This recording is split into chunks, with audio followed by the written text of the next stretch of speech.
All right, and we are back here on the GSMC Football Podcast. And for the second part of the show, we are going to talk about episode 1 of Hard Knocks, well, the Bears version now.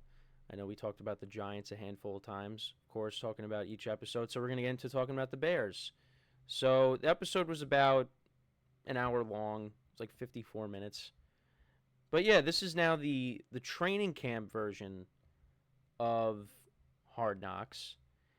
And, you got to see, the Bears take Caleb Williams with the first overall pick, and he was all pumped up, getting on stage, hugging Roger Goodell. So you saw that.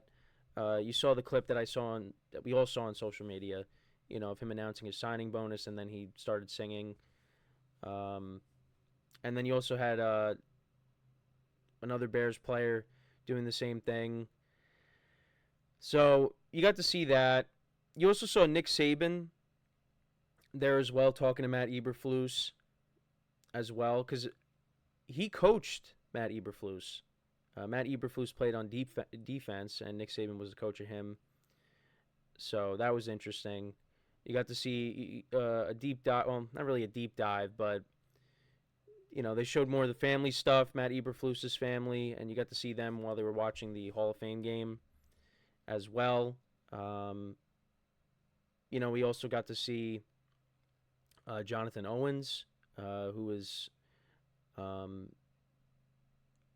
think they got married. Jonathan Owens and Simone Biles. We got to see a little bit of their relationship, him going and supporting her at the Olympics. So we got to see that. We also saw DJ Moore's contract negotiations go down as well. So there was a lot of stuff they showed Caleb Williams, struggling in practice a little bit. And then, they also showed him making some good plays as well. But yeah, I mean, this is a team that, I'm looking forward to watching because there's a lot of expectations there. And for me, it's really hard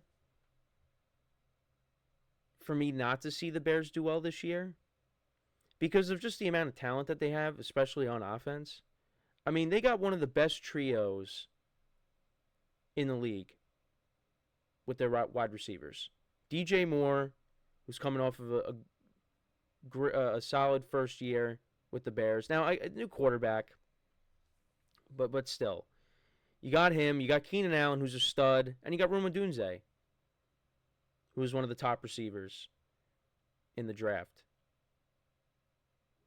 It's hard for me not to see this team do well. And I've said it, there's going to be growing pains. Caleb Williams is not going to be great right away. I mean, he could come out. Could he have an RG3 debut in week 1? Yeah, he could. But there's going to be some growing pains. There's going to be some struggles.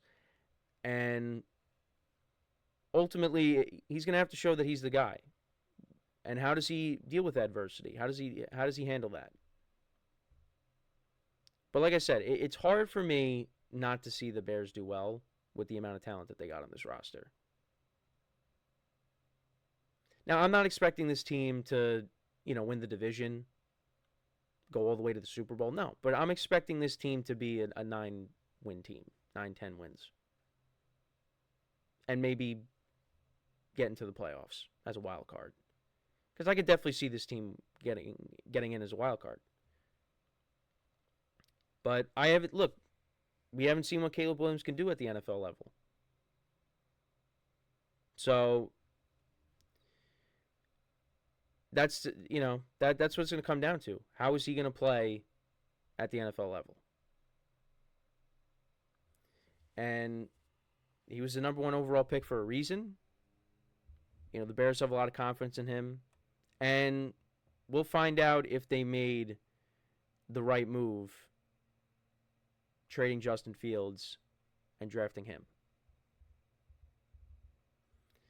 And they got the number 1 overall pick, as my camera's been acting up, so I'm going to fix that. but they got him with the number one overall pick because of the Panthers. So if Caleb Williams ends up panning out and being the guy, they basically got DJ Moore and Caleb Williams from the Panthers. All right, so that ended up not doing anything. Got the Spider-Verse going today. But yeah, the Bears will look really good if that ends up panning out. And I do have confidence that it will, but, you go back to, man, it's just still not working. I don't understand. But, in recent memory, the Bears got Justin Fields and Mitchell Trubisky. Before that, they moved up to get Trubisky.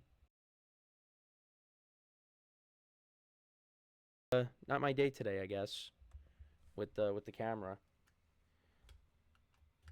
So, and before that, they had Jay Cutler, and, they got to the playoffs. They played in an NFC Championship game, which he got hurt. And the Bears are hoping that this is it, that they're not picking this high, that he's the guy moving forward. And the Bears have put a lot of talent around him to be successful. And we'll see how it goes. It's right out of the gate, who do they play in week 1? They play the Titans week 1. So they play the Titans week 1, and then they play who they just played in the Hall of Fame game. They play the Texans. Week 2, I'm excited. That matchup against the Texans, I'm really looking forward to. So we'll get to see. Well, I think the Titans, I think that's a good matchup to have in week 1. Now, the Titans have made a lot of moves this offseason. They got a veteran team. They recently signed Quandre Diggs. They signed Jamal Adams before that. They got L'Jarius Sneed. So they really retooled their secondary. I know with some older players. L'Jarius Sneed is still, in the prime of his career. He's coming off of a great year with the Chiefs. But, you signed some veteran guys in the secondary. You signed veteran guys at receiver, Calvin Ridley, Tyler Boyd, and Tony Pollard. But, I think that's a matchup the Bears can definitely win, and it's also at home. So, but week 2 is against the Texans, who they did play in the Hall of Fame game. That was the other thing as well, showing the Hall of Fame game. They highlighted Colin Johnson, who had a big game, the 2 touchdowns. Also, another thing, too, they focused on Brett Rippon as well. They were doing a drill on sliding, and they were using a slip and slide to do that. So it was just kind of funny how when we got to the Hall of Fame game and they were saying, talking about Brett Rippon and him sliding, the sliding drills, were helping with that. But yeah, you had a couple of quarterbacks, or a few quarterbacks, battling now for the the final 2 spots. You got Tyson Bagent, Brett Rippon, and then you also have Austin Reed as well. They're going to be fighting for those final 2 spots because Caleb Williams is going to be, the number 1 guy, but it's behind him. We got to see. Brett Rippon looked good in the Hall of Fame game, so I think he probably makes the team and is one of the backups. And then it's going to come down to Austin Reed and Tyson Bagent, who won some games last year. I would probably lean towards it being Bagent and Rippon that ends up being the backups for him. But I definitely think one player that I know is definitely going to make the team and is going to be, a depth piece is Colin Johnson.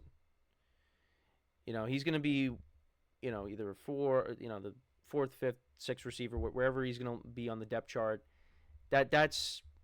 He's going to make the team. And even on the first play, when they were showing the kickoff, the new kickoff, he was right there. He was on special teams. He was right there on that first play to try to, make the tackle. So I think he right now he looks like a lock to make the team. So we'll see. But yeah, I just it was a good episode. it was a good episode. Also Jalen Johnson, I forgot to mention. I know I talked about him a little bit on Monday. Him being upset over the rankings, the top 100 rankings, but they showed him, driving his new car. So we'll see. We'll see what else this brings. But I thought it was a good episode, and they really do a great job. Um, you know, producing these, and yeah, we got 4 episodes left after this. Because there's 5 episodes. I thought with the Giants, I thought I thought there was gonna be 6, but there was only 5. So yeah, like I said, we'll continue to recap these every week when they come out, and I give you my thoughts on them. But yeah, let me know what you guys think about this episode. What were some of your takeaways from it? Again, I mean, when talking about Caleb Williams, yeah, you see him struggling in practice, but then he makes some good plays. He had a nice throw to DJ Moore that would have been a touchdown. So, he's got talent. And I really do think that the Bears are going to have a good year. But only time will tell. That's just my opinion. So, before we go to break, just want to remind you guys once again to tip or donate, get your comments recognized. Make sure to go to the following link. That is GSMCPodcast.net. Really helps the show, makes the show more interactive between myself, the host, and you guys, the viewers. Again, that is GSMCPodcast.net. And as always, it is displayed on the ticker at the bottom of the show segment down below. So when we come back from our second break, we will talk about the scuffles that the Giants and the Lions got into in their joint practices recently. So make sure to stick around, and we'll be right back here on the GSMC Football Podcast.